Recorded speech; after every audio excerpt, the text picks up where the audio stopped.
Is there a growing problem with the abuse of prescription drugs in the Emirates? With easy access to strong painkillers, some rehab centres are operating at full capacity.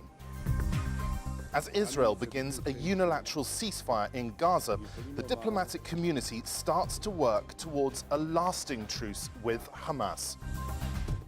And could a traditional way of life in the Emirates be under threat? We bring you a special report on the fishermen of Ras Al Khaimah.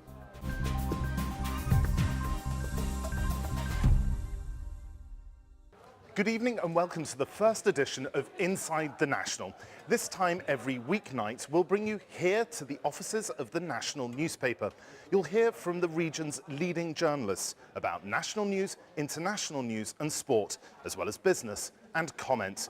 We'll bring you a roundup of the day's news, as well as giving you a head start on the morning's headlines. And our lead story tonight is the anecdotal evidence obtained by the National that there's been an increase in addiction to prescription drugs.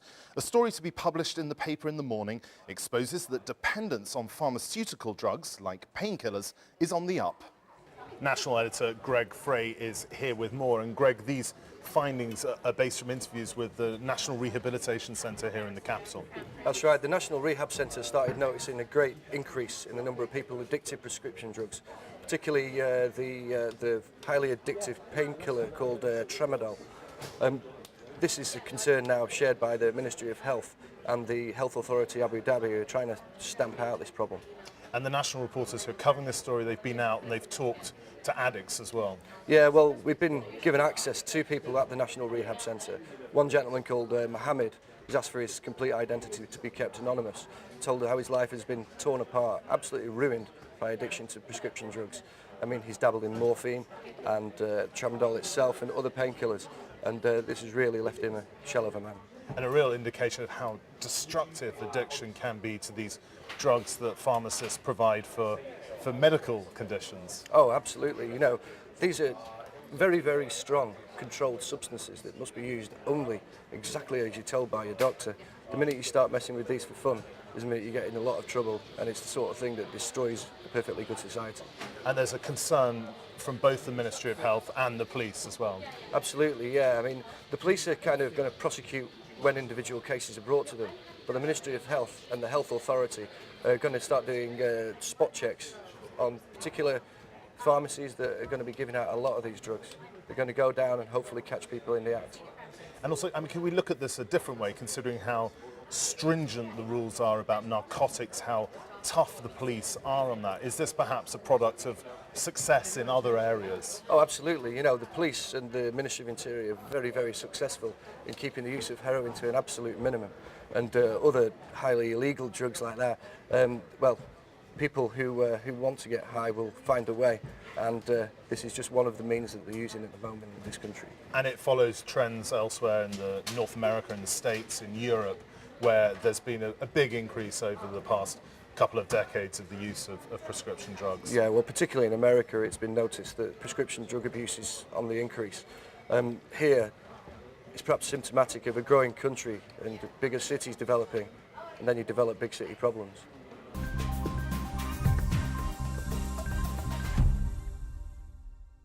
This weekend saw the opening of Dubai's shopping festival, and many people are seeing it as an indicator of the strength of tourism at the moment and also local consumer spending. With me to see how it's going so far is Armina Lagaya, who's the retail reporter at the National. So what are you hearing from the retailers? So basically what I'm hearing is some retailers are experiencing about maybe 20 or 30% more sales than last weekend per se, which is a pretty significant thing because many retailers have reported a slowdown because of the global economic crisis. And so footfalls are strong. The customers are definitely coming out more this week compared to last weekend, but the ones that I've spoken to have said it's less than what they saw last Dubai Shopping Festival. That's the critical thing, isn't it? The comparison to last year. And is there a kind of an indication of how this may go on over the coming months, because it's a month-long festival? It could be an indication in the sense that, you know, while it's new, the festival just started, people are curious, so they're coming on out. But also it's still sort of early, and so later on in the festival, discounts tend to get a little bit bigger, so the tactic could also be that they're waiting for more discounts. so it's hard to tell. So it's clearly a very tricky time, well, for everyone, but particularly for retailers. What are they taking from the early indications? They're taking from the early indications that this will help. This seems to have helped retail sales at this point. They're not expecting more than what they did last year, and neither are the organizers. The organizers this year said, for example, last year, 3.2 million people came out, spent 10 billion dirhams, and they're hoping for the same thing this year as opposed to a growth over last year. And looking at this, taking a step back and thinking what's happening, of course, in the global economy, but particularly in the national economy, where do you place these, admittedly very early figures, but these early figures from the Dubai Shopping Festival? I think it's a sign here that people are wary, definitely wary, but they are still in a better position, I think, than maybe, say, the malls in the West, for example. I was speaking to a retail analyst today, and he said, I was just in Manhattan, so yes, things are slowing down here, but it's nowhere near what they're experiencing on the other side of the world. And out of interest, I mean, how many people were locals who were spending the money, and how many of them were people who'd come in from those places, really hit Europe or the North America, the States? It's hard to tell. There's no real figures on that. It's still early days, so we'll probably find out more about that by the end of the month. Other business news now, and it appears that the Russian and Ukrainian governments have reached a deal on the supply of gas to households in Europe. The row between Moscow and Kiev left thousands of homes without heat. Under the deal, Ukraine will start paying for Russian gas at European market prices in 2010. Until then, they'll continue to get discounted rates. We would like to inform you that during the negotiations we reached an agreement on gas exports. Russia and Ukraine will use a European pricing formula. We also agreed that for 2009 there will be a 20% discount to our European partners. And the troubled Indian software company Satyam is in talks with banks for funds, as the firm's new board tries to find money to pay salaries and utility bills. Satyam, the fourth largest software company in India, is being investigated for fraud after the former chairman, Ramalinga Raju, admitted to overstating cash and asset reserves by $1 billion.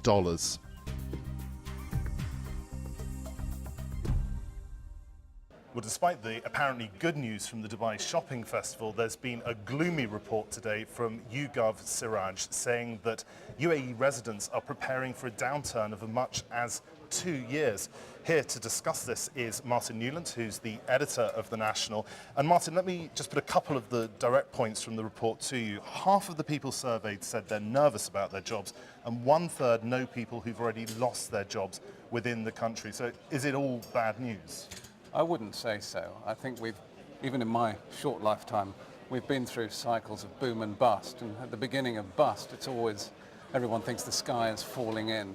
The UAE is still a pretty good place to be. I mean, we're looking at a recovery, most analysts will say, within sort of the second half of this year, whereas if you're in the UK or the US, you're looking 2010, maybe even 2011.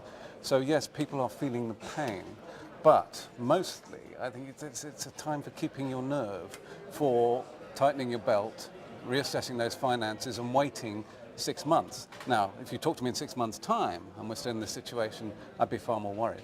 Well, you say tightening the belt, and that's one of the interesting things, isn't it? The change in the way that consumers are spending. Oh, absolutely, yes. I think, let's get it in perspective. This country has the highest per capita income in the world. So we are talking perhaps at the top end from being phenomenally rich to being only slightly phenomenally rich. For what constitutes your middle class here, however, there are choices having to be made around household finances. And it's hitting at a sort of basic level. I mean, food. I don't know if anyone's been to Spinneys down here and tried to buy a punnet of blackberries, but it really is heart attack inducing. So I think there are decisions made around household finance. Not so much, though, not to the degree in the West of will I survive if I don't make these decisions, but far more will I be able to put aside as much if I don't make these decisions. So we are beginning to see some rationalizations, mostly in consumer habits. But do you think recession chic, which has become a real thing in the West, is likely to come here to the Emirates? Oh, I think it's taking off everywhere. I mean, already in our newspaper today, we have a piece on recession chic hitting the higher ups, and we're talking about the future President Obama's wife, Michelle, and the fact that she was caught in H&M clothes, which is a sort of trend for recession chic. And I think it's giving birth to a whole new sort of cultural phenomenon. It's hitting magazines, it's hitting television programs. There is a new chic about being prudent and puritanical, and it's making up many features we now read in television. Just wait for the first reality television programs. How poorly can I dress and still go out for dinner?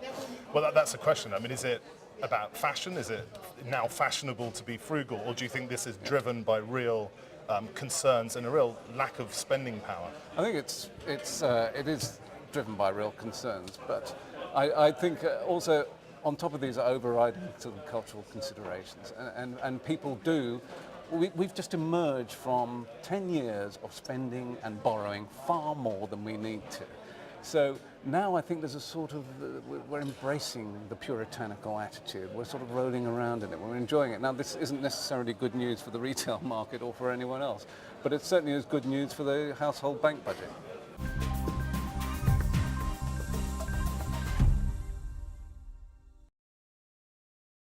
Go to any supermarket and you'll see shelf after shelf piled high with fish.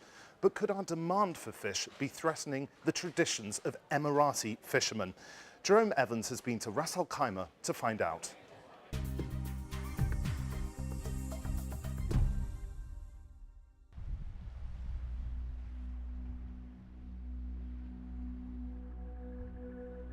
It wasn't so long ago that it was the sea, not the ground, where the wealth of the Emirates came from. And in Galilee, a sleepy village at the foot of the Hajar Mountains, people still rely on the riches of the water for their survival.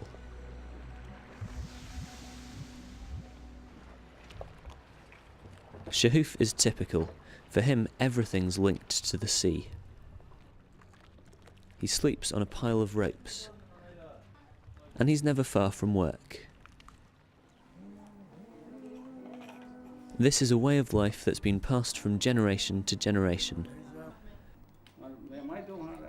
These village elders still make their fishing nets in the traditional way. But could commercial fishing on an industrial scale end this way of life? In the past, the size of the fish was very big. Nowadays, it's getting smaller and smaller.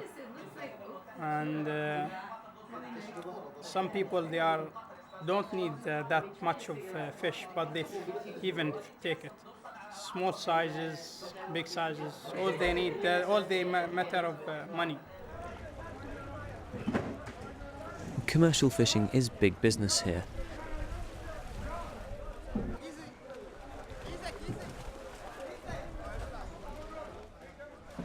The deep waters of the Persian Gulf yield an extraordinary range of creatures.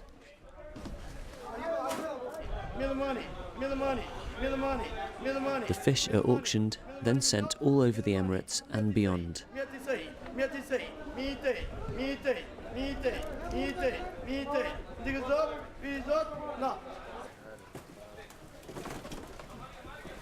But it's unclear how long fishing on this scale can be sustained.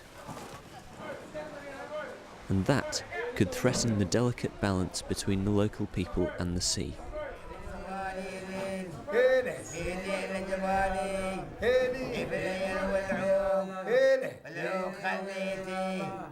The songs these men sing haven't changed in 200 years. Their hope is that keeping the old ways alive and fishing sustainably will ensure their grandchildren will be able to follow in their footsteps.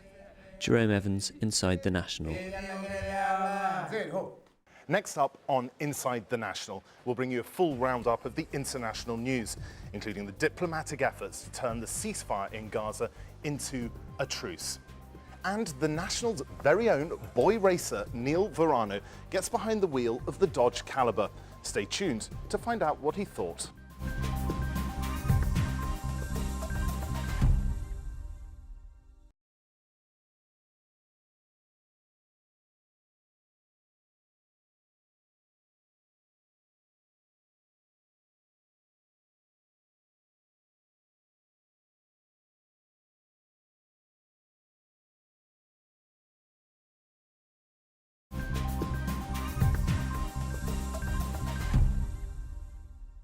Welcome back to Inside the National. Still to come on this evening's programme, we'll bring you a full analysis of Oman's victory in the Gulf Cup in our sports report.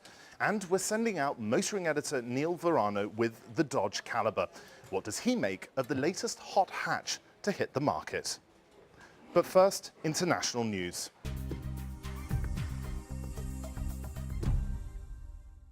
Just hours after it was announced, there was pressure on the unilateral ceasefire declared by Israel. There were exchanges of fire between Israeli troops and fighters from Hamas in the north of the Gaza Strip. And militants launched rockets into Israel. The Israelis also carried out an airstrike. This as international leaders met in Egypt to try to shore up the ceasefire that the Israeli Prime Minister announced late on Saturday night. The Israeli cabinet decided tonight to approve the request made by the Egyptian government, represented by President Hosni Mubarak, to halt a fire by the State of Israel as part of a bilateral understanding between Israel and Egypt that will act together in order to prevent the continuous smuggling of arms across the border into the Gaza area.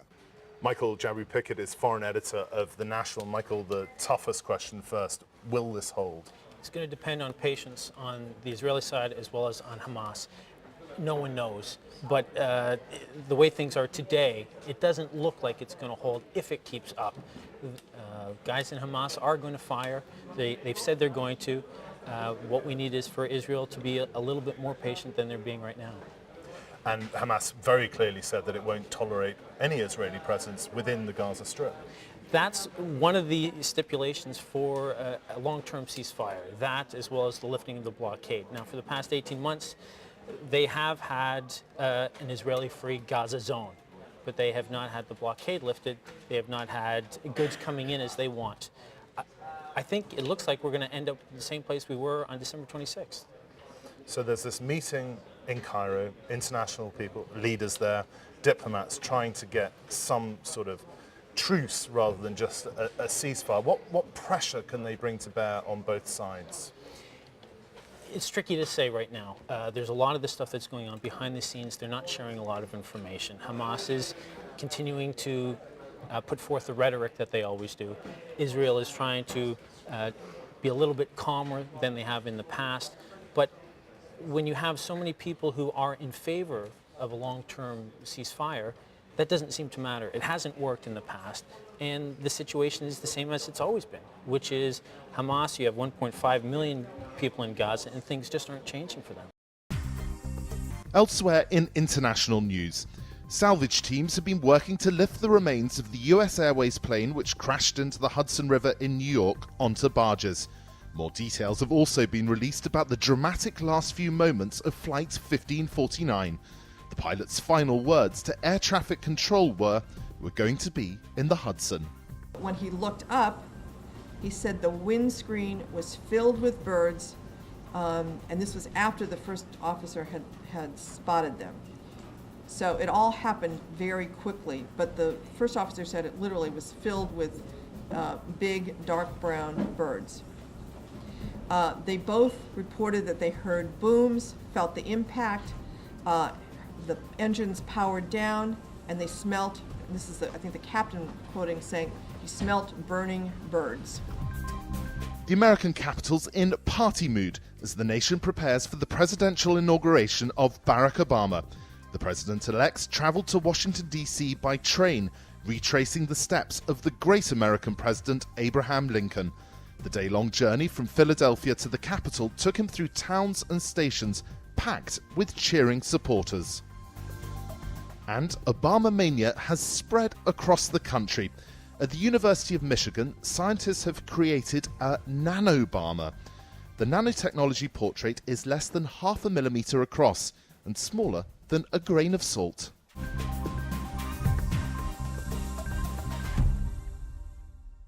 It was a jubilant night in Muscat, with Oman defying the odds and the pundits to defeat Saudi Arabia in the final of the Gulf Cup. But it was a nail-biting finish. In the end, the Omanis only beat the Saudis on penalties 6-5. For match analysis and other sports news, I'm joined by sports editor Murray Walker, and it really, Murray, went down to the wire, didn't it? It certainly did. It was the penalties were the most exciting thing about the match, though. That was the only thing. It failed to live up to expectations, really, and the Saudis must be very disappointed with how things went. You could see that on the faces when Tazir Al Jassim missed the sixth penalty for them, but Mohamed Rabia stepped up, and we were just saying when we were watching it in the office, just hit it and hard, and he'll be the toast of a man for years to come, because they're the third successive team to win it at home. So I think it's the first time in 19 years that they've done that. And are they, I mean, you say worthy victors, or do you think they really defied the odds on the night as well as through the tournament? Sorry, I think they defied the odds on the night, but they played the most exciting football up until the final, and probably deserved to win the final as well. And looking back on how the Emiratis did through the tournament, and what can fans of the UAE take from this? Well, both Oman and the UAE now move on to the Asian Cup on Wednesday. Oman play Indonesia. The UAE went straight to Malaysia to prepare for their group match. I think they were disappointed how things turned out. They were certainly the second best against Saudi Arabia when they lost 3-0 in the match to decide their fate, to fail to qualify for the semi-finals.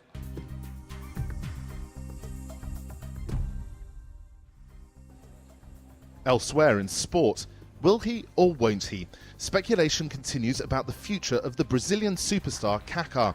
The talks between AC Milan and Manchester City are ongoing, with reports suggesting that a bid as large as $150 million has been made by the Emirati-owned club. AC Milan's coach hopes his star player will stay in Italy. Talks are happening. It's a decision that will have to be made by the club together with the player. Obviously, I hope to continue coaching Kaká for many years. And Roger Federer has won the Kooyong Classic, the traditional warm-up for the Australian Open. The Swiss tennis champion will equal Pete Sampras's record of 14 Grand Slam titles if he triumphs at this year's Australian Open, which gets underway on Monday.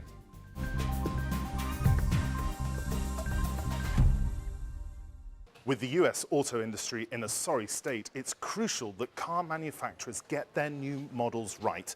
With that in mind, the National's motoring editor, Neil Verano, got behind the wheel of the latest hot hatch from the Chrysler stable.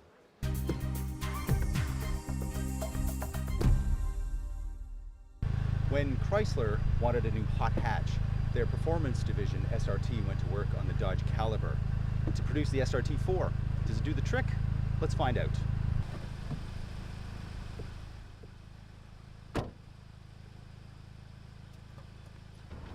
Outside, the SRT4 has a solid macho look, with the Dodge Crosshair grille prominently at the front. It sits lower than the normal Caliber, but it's still taller than most small cars, which is good for visibility, but it doesn't help the handling. So the ride in the car is very sporty, very firm, which means there's a lot of jostling. It's more for sportiness, not comfort, for sure. As for the sport part, it's got the power, but this car has three things in particular that I don't like about driving it. The first is this transmission, 6-speed manual gearbox, but it's very notchy and it's rather stiff actually. Not very good for sportiness. The second is the space between the brake and the accelerator, which means downshifting, blipping the throttle is very difficult. And third is the steering wheel. These large, wide spokes, and they're kind of high up on the steering wheel, mean that you can't really get a great grip in a sporty position. And with the amount of torque steer that this engine has, you need all the grip that you can get. Inside, there's loads of plastic, all black with a swath of fake aluminum down the middle. It's cheap, but the texture makes it look a bit better than it really is. But the seats themselves are fantastic, with good bolstering at the sides to keep you in place during corners. Under the bonnet, there's a 2.4-liter turbocharged 4-cylinder engine with an amazing 284 horsepower. That's a lot of power, but as it is with all small turbo engines, it has to be kept on a full boil to have some fun. In fact, the full power is reached at a lofty 6,000 RPM. Overall, the Caliber SRT4 is a fun and practical car with its hatchback and its 4 doors, but it does come up a little short on that full promise of sportiness, especially when you compare it with the competition of the Mazda Speed 3, Volkswagen GTI, or the Subaru WRX. Do please send us your comments on that new car from Chrysler or any of the other stories that you've seen on tonight's programme. Our email address is on the screen. That's it for this edition of Inside the National. We'll be back again at 7:30 tomorrow evening. From me, Crispin Thorold, and all the team, have a good evening.